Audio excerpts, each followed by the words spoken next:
like Hiro mentioned, I have compiled a report on the last year of Stacks mining. For those not familiar, Stacks mining has its own consensus mechanism, right? Proof of transfer. I dropped a Twitter thread into the chat. It's also in this report that goes much more into detail about Stacks' relationship with Bitcoin and how proof of transfer works and how attacks work. But basically, the high level principle is that the only way to mine Stacks is the act of writing Stacks' history onto the Bitcoin blockchain. So the Bitcoin blockchain secures the Stacks chain. That's the only way to create, mint, mine new Stacks tokens and process transactions. And so that dynamic is why Stacks is Bitcoin, smart contracts for Bitcoin. The way that works is basically miners send Bitcoin transactions into this pool, into this function for a chance to win a block. Very similar in principle to how proof of works, right? Proof of work works. In proof of work, people do computations for chance of winning a block. So similar concept here. It's basically, you can think of it as reusing Bitcoin's proof of work. People send in Bitcoin by sending Bitcoin transactions to get a chance of winning a Stacks block. They win the Stacks blocks. They get to say what is in that block. And so the more competitive that process is, just like in proof of work mining for Bitcoin itself, the more decentralized Stacks is, and the harder it would be, and the more costly it would be, and the more difficult it would be for someone to maliciously try to mess up the Stacks blockchain, or revise it to like send themselves a bunch of Stacks, or whatever the case may be. So that's the high level of how mining works and why this matters. And so let's dive in to kind of some of these findings. Again, I looked at the last year of mining activity, looking at mining commits. So what were people sending for mining, and also what were they winning as mining rewards? Just like mining Bitcoin, right? People get Coinbase rewards for mining a block. The Bitcoin transaction fees. So because Stacks mining is the process of sending Bitcoin transactions, just like every single Bitcoin transaction, right? You have to pay gas fees with those Bitcoin transactions. So gas fees is kind of a fixed cost when you're mining Stacks. Also looked at the Stacks gas fees earned per block. So this should not be confused with the Bitcoin gas fees. So when I send a Bitcoin transaction, I pay gas fees. So I send a Bitcoin transaction to mine Stacks. But people using Stacks are also making lots and lots of transactions, right? They're making trades, they're minting NFTs, they're placing bids, they're entering into smart contracts. All those require Stacks gas. And that Stacks gas is earned by the Stacks miners. So this Stacks gas is income to the miners. And then I also looked at market prices for Stacks and Bitcoin, because ultimately, if you want to express the profitability on a apples to apples basis from the point of view of a miner who cares about instant arbitrage, right? Am I paying less in Bitcoin than I'm getting in value worth of Bitcoin? You need to express them both on an apples to apples basis in sats. And so the market prices at a given time a block was mined is relevant. So just at a high level, it was interesting to know, one of the first things I found was that, Bitcoin blocks happen on average every 10 minutes by design, right? And Stacks, in theory, happens, a Stacks block occurs at the same exact rate as Bitcoin blocks, right? Because Stacks is secured by Bitcoin. However, there are occasions where a Stacks block is not mined in a Bitcoin block. It could be like a flash block for Bitcoin, where it's not really a problem per se. It just means that there's slightly slower confirmation times on the Stacks chain. Doesn't mean that there's any loss of information or any additional risk or anything like that. On the contrary, it's actually less risk. But there is a slower confirmation time. And so on average, a Stacks block is mined about 11.6 minutes per block, which leads to about, pretty neatly, math leads to about 124 blocks per day. And over a year, that's about 44,000, 45,000 blocks. And so this is looking at that period of analysis. The first big observation was that on average, typically, there are 7.3 miners a day. So that's this blue line here. So the median value per day is about 7.3. It's ranged from, as few as 5 very brief time periods to as high as very briefly 11. But typically, there are 7 distinct miners mining stacks. Now, just like with Bitcoin, we want to ask ourselves not just the total number of miners, but the distribution of those miners, right? In Bitcoin, for example, if you had 100 miners, but one of those 100 miners had 60% of the total mining power, that miner could make a 51% attack, right? They could reorg the Bitcoin blockchain. They could basically propose a new chain that takes over the place. So 51% attack is relevant both to Bitcoin and in theory to stacks. We can talk about that later. There's other additional defenses beyond just purely 51% of the power, the bid power in any given block. But it's a relevant concept, right? So when you think about the decentralization and the security of stacks, it's not just the total number of miners that matter. It's as much, if not slightly more important even, the number of miners it takes to hit 51%. Because if it's only one miner, then that miner can attack the blockchain. If it's 2 miners, then it only takes 2 of them to kind of team up and attack the blockchain. If it takes 3, et cetera. If it takes, all 7 of them to team up and attack the blockchain, then that's obviously going to be very hard to do in reality when people don't even know who the other miners are. They don't know if they're going to be, try to go behind each other's back. And so the larger that number is, the safer the network is.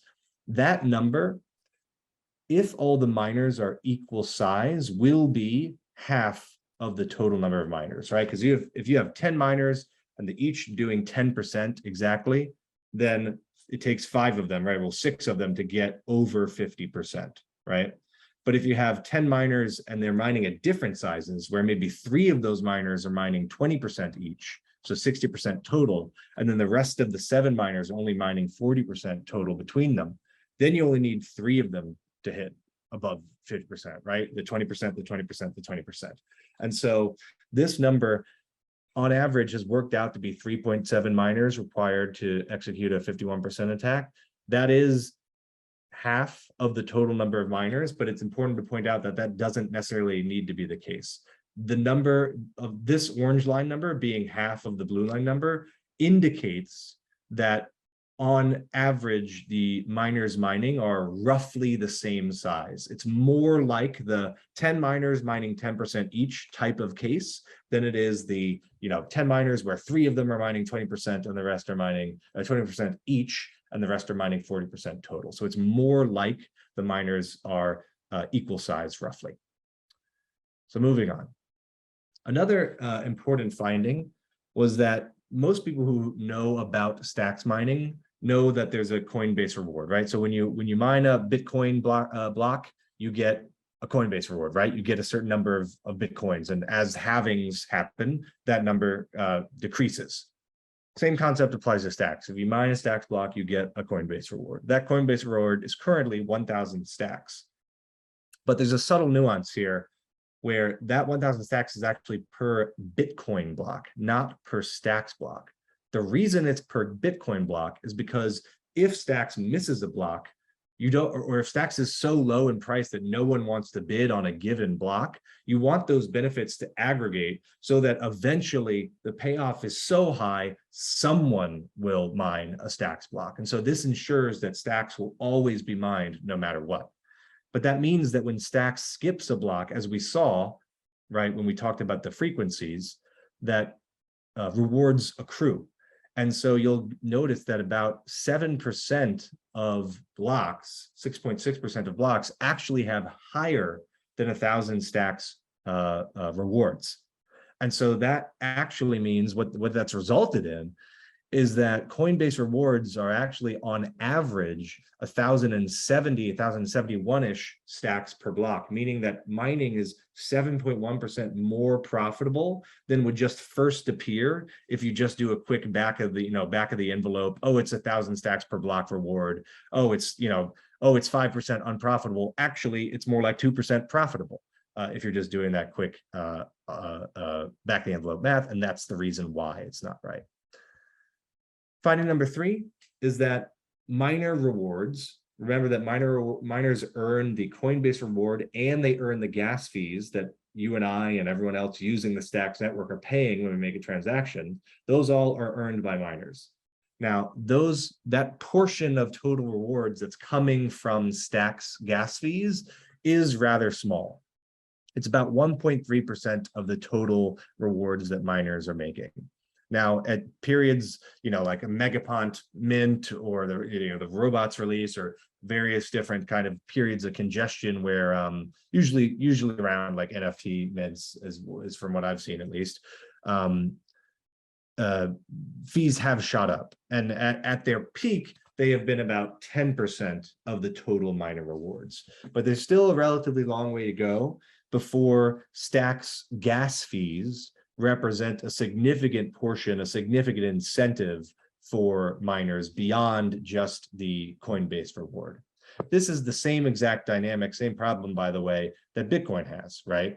Bitcoin's mining incentives, mining rewards are predominantly the Coinbase reward, not transaction gas fees. But this is important to know for Stacks. There's a lot of room to grow before the gas fees become a big motivator for additional miners to come in. Finding number 4 is that despite what you might have heard, despite kind of the common knowledge that mining is unprofitable, actually in aggregate, it has been 13.7% profitable. So that doesn't mean that mining can't be unprofitable. That doesn't mean that mining has periods of unprofitability, right?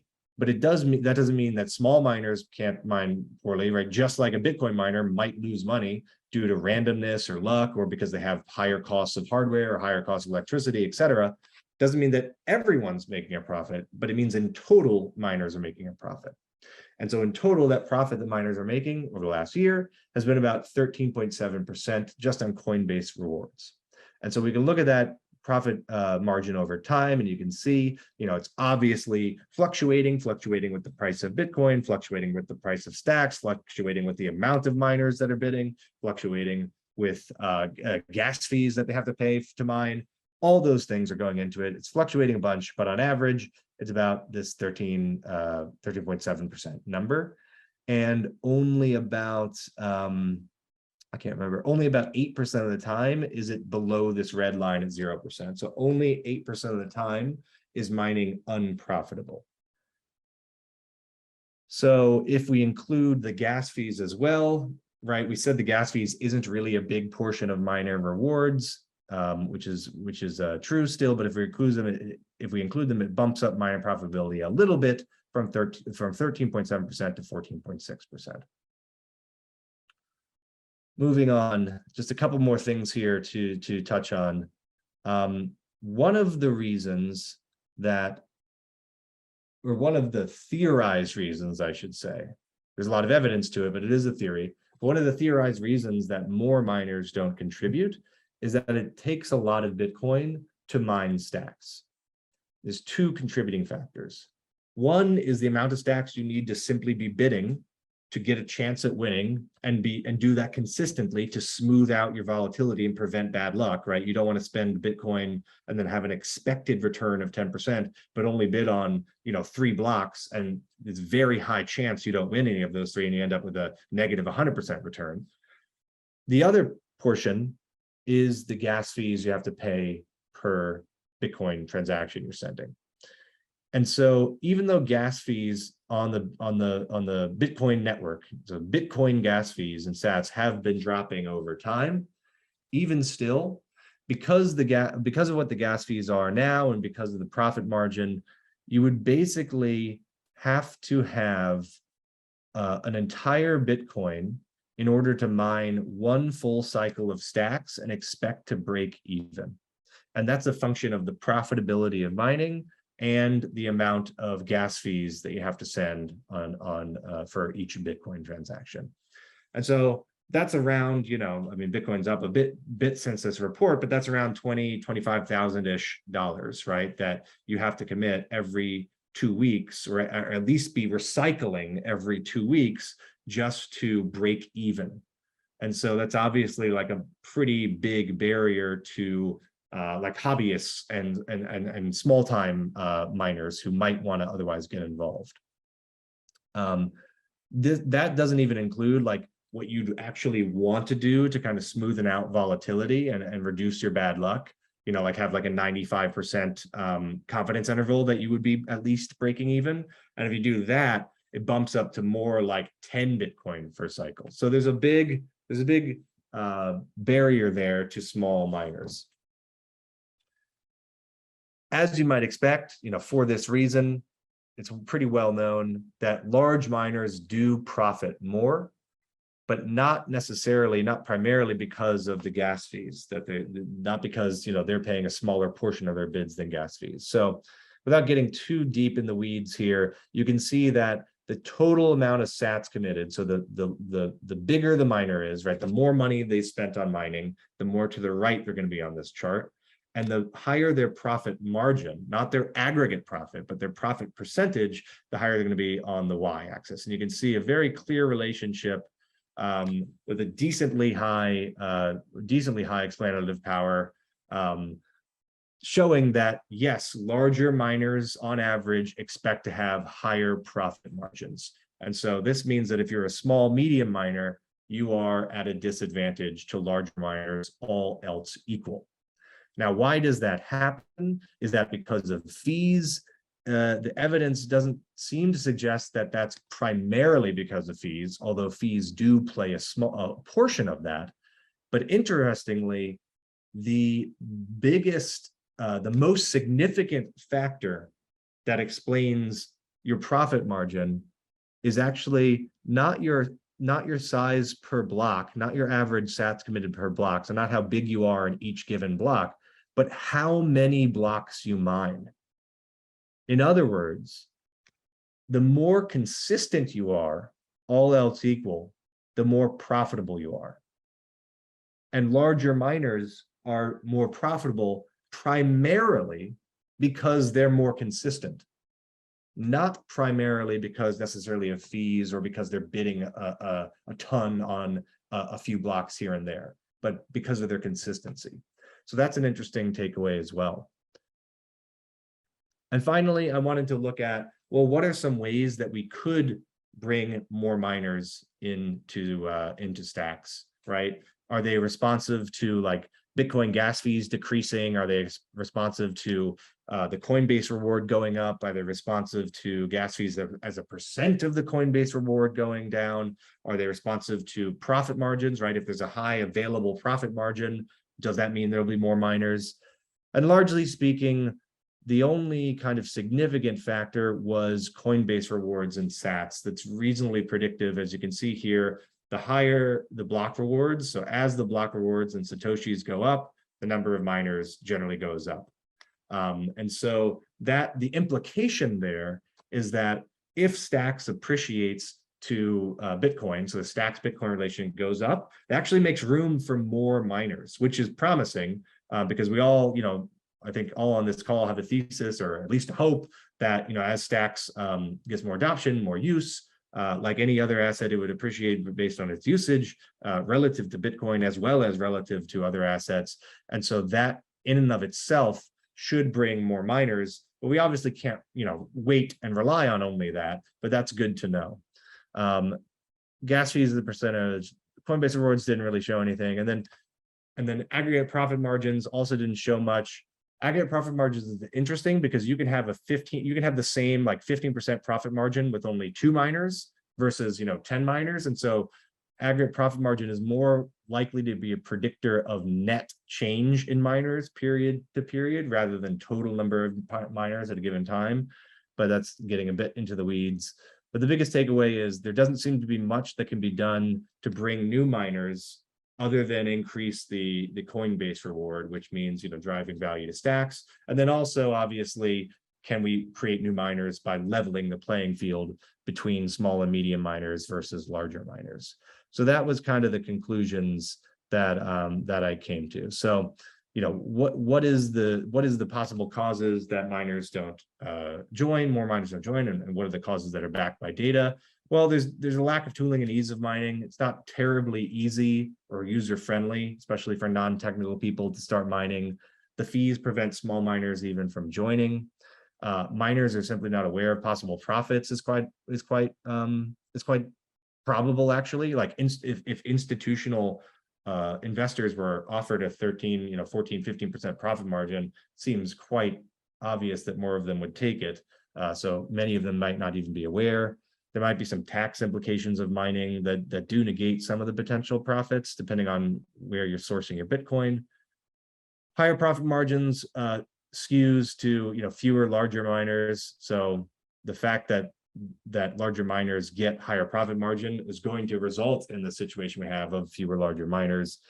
Miners maybe don't care about profit margins as much as they care about aggregate profits. So put yourself in the shoes of a very, very large money manager. You have, $100 million you need to deploy.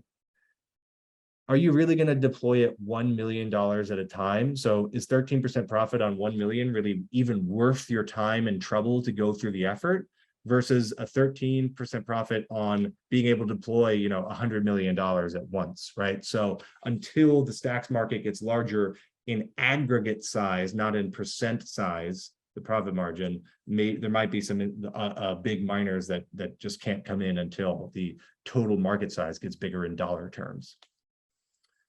And then stacks fees aren't yet a significant source of additional mining rewards. All else equal, if stacks gas fees were much higher, people were using stacks a little more, there were more transactions settling, there was more total gas, that would mean more profitably for miners, which would expect to be increasing the number of miners. And so just to close here, some key takeaways. Obviously, there's a lot of work being done on non-custodial mining pools. Those would be extremely helpful because they solve the problem of the lack of tooling and ease. They also solve the problem of small miners don't have to pay fees, right? Because the fees can be shared by the pool. So the pool can send one transaction for all, 100, 1,000 people in the pool instead of 1,000 different people all paying the same fee. So 1,000x the total fees.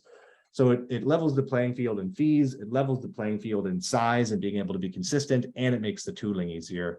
We also maybe need some higher institutional awareness of stacks mining. I've actually just recently been contacted after publishing this report by a couple large Bitcoin miners who are interested in stacks mining. So doing my part to help on that angle. Increasing general adoption awareness, driving up the stacks price per Bitcoin would also help. Increasing stacks gas fees would help. And reducing the profit margin advantage for large miners. So leveling that playing field where in percentage terms of profit, a small miner and a large miner should be getting the same percentage profit is something that a few open ideas for proposals are considering that could also help improve this and bring additional miners. So that's a summary. I think it probably went a little bit longer than was anticipated, but hopefully that was very informative, and I'm happy to kind of answer any questions that anybody has.